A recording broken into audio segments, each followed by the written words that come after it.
تحفظ دین کا کارواں رواں دواں، علماء کا ساتھ دو آؤ سب کے سب یہاں۔ کہ بڑی افسوس کے ساتھ یہ کہنا پڑتا ہے کہ ہمارے رفیق محترم مولانا مفتی ہارون صاحب ندوی جو یعنی وائرل نیوز جلگاؤں سے نشر کرتے ہیں، تو ان کے صاحبزادے جوان 20 سال کی عمر کا نوجوان بچہ جو ہے وہ بھی انتقال کر گیا۔ مولانا نے اس قدر مفتی ہارون صاحب نے مشقتیں کی، قربانیاں دی، شب و روز اس بچے کی خدمت کرتے رہے۔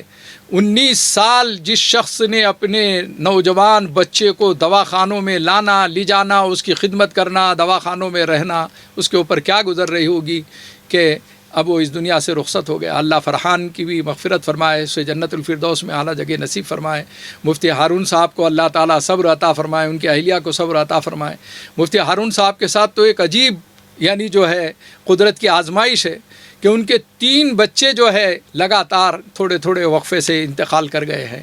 اس باپ کو اللہ تعالیٰ صبر دے، ہمت دے، اللہ تعالیٰ اس کی خدمات کو قبول کرے، اور جو کچھ بھی حالات آئے ہیں اللہ تعالیٰ اس حالات میں لانے والے جو دشمنان ہیں اور جو دشمن ہیں، جو مخالف ہے، نظریاتی اعتبار سے مفتی صاحب کی مخالفت کرتے ہیں، ان سے میری عاجزانہ درخواست ہے کہ ایک ایسے مظلوم شخص کو، ایک ایسے مجبور شخص کو جس کے گھر کے 3 نوجوان بچے جو ہے رخصت ہو گئے ہیں، وہ اگر دینی خدمت کوئی کر رہا ہے تو آپ خدا را جو ہے اسے مایوس مت کیجئے، اس کے حوصلوں کو پست مت کیجئے، اس کا تعاون کیجئے، اس کے حوصلوں کو بڑھائیے۔ اور میری تمام جلگاؤں کے احباب سے بھی گزارش ہے کہ چھوٹی موٹی چیزیں ہو سکتی ہے، اختلاف رائے ہو سکتی ہے، لیکن مخالفت نہ کریں۔ ایک بہت بڑا کام انجام دے رہے ہیں، ہمارا دلی تعلق ہے مفتی ہارون صاحب سے، وہ تحفظ دین میڈیا سروس ہمارے جو ہے قاری ضیاء الرحمن سے بھی تعلق رکھتے ہیں، ہم سے تعلق رکھتے ہیں، آنا جانا ہوتے رہتا ہے۔ بہرحال ہم دعا کرتے ہیں